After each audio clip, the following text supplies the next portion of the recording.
All right, we are back on our class book. Here comes Hercules. We are just about to start chapter 13. In chapter 12, Hercules read the inscription on the vase and found out that there's a riddle he has to break. Tim's tried his best to break it, but he can't hack it, and Hercules is very sad and being very grumpy on the sofa at the minute. Tim headed towards the front door, then paused. He was sure there was more written on the vase than Hercules was letting on. What if it could help him solve the riddle? Tim didn't know whether the hero had trouble reading, or whether it said something he didn't want Tim to know. But maybe there was a way to find out. Miss Omeros, his teacher, was Greek. She'd mentioned it in class one day. Tim tiptoed back to the living room. He didn't want Hercules to see what he was about to do and ask very awkward questions. He needn't have worried. Hercules was lying on the sofa with his hand over his eyes. Loud snoring filled the room. The hero had gone back to sleep.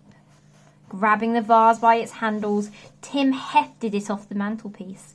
He left the house as quietly as he could. Once outside, Tim slung his school bag on his back and cradled the vase in his arms. Ooh, it was big and slippery. Tim had to be very careful. It wouldn't survive another fall. If the vase broke, Hercules might be stranded forever. Even if they did manage to solve the riddle. No magic vase. No magic. It stood to reason. What's he doing with that? AJ asked as Tim trudged across the playground. He hurried over to help. They took a handle each and carried it between them. Thanks. Tim rolled his aching shoulders with relief. I'm taking it to Miss Omeros to see if she can read it. How come? They were interrupted before Tim could answer. Oi, Cinderella! What's that you got? Leo strode towards them, popping jelly beans into his mouth as he walked. None of your business, Tim snapped, not slowing his pace. Come on, AJ, ignore him. It's not show and tell today. Why'd you bring that ugly thing for? Tim pressed his lips together and kept walking. He didn't look back. With his free hand, he knocked on the staff room door.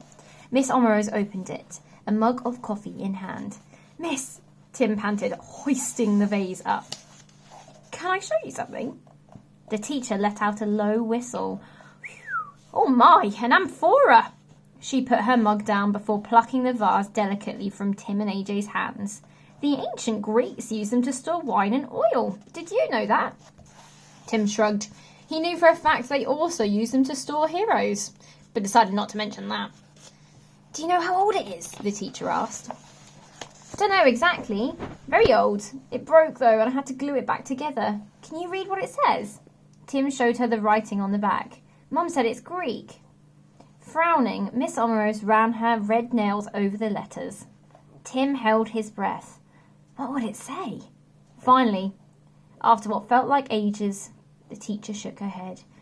No, I'm sorry. It's in ancient Greek. I only know modern. Some of the words are familiar, but not enough. I have no idea, I'm sorry. Do you know anyone who might? Tim dared to hope, but Miss Omeros shook her head. Tim's heart sank. His plan had failed.